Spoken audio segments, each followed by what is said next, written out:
Today, I will teach you on how to register a new POS in the BIR IACREG system for Permit to Use PTU.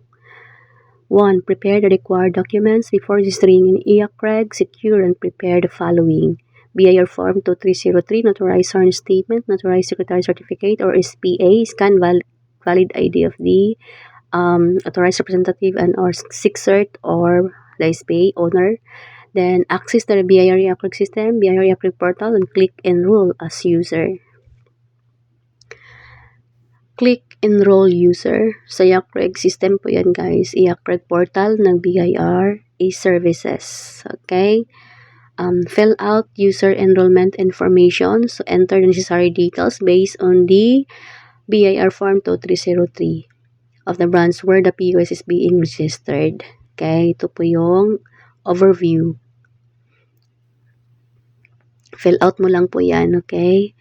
Ito po yung dapat natin na i-take note, i-take down. Okay? Yung TIN, name of taxpayers, tayon, line of business.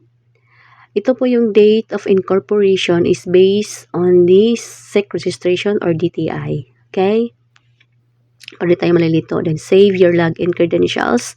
After enrollment, note down the username and password kasi magagamit po natin yan. Huwag po natin kalimutan yan, okay? Complete the application. Once all information is entered, click Submit. 6. Submit required hard copies to the BIR. Yung sworn declaration, notarized SIC-cert or SPA, then yung valid ID guys, yung 3 specimen. Ito po yung sample niya. Sworn declaration and then SIC-cert or SPA. Once approved, generate the permit to use. After approval, log into your IACREG account, then generate permit to use. Then it's up to you guys to laminate or paper only. Okay, how to generate permit to use? Follow the illustration guys. So, enter your username and password. Click mo lang yan. Click login. And then, click registration for permit to use.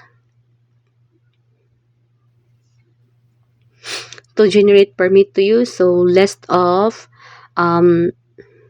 registration for permit to use. Ito po yung dapat natin.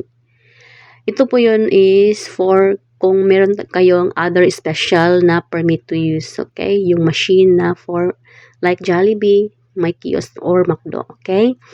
List of registration, ito po yung dapat natin, all mo lang yan, lahat, and then yung date po kung kailan tayo na-approve. Then, click mo lang yan, then, generate permit to use, yung sa underline na blue side, okay? Yung wording na generate permit to use, so click that one.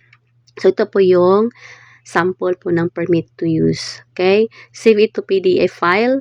So, set your printer to PDF. Then, dapat po yung pag-generate natin is once lang. So, bawal magkamali. Dapat original po yan, hindi yung reprint. Okay? Salamat po. Thank you for watching. Hope na may natutunan kayo on how to register for a new POS.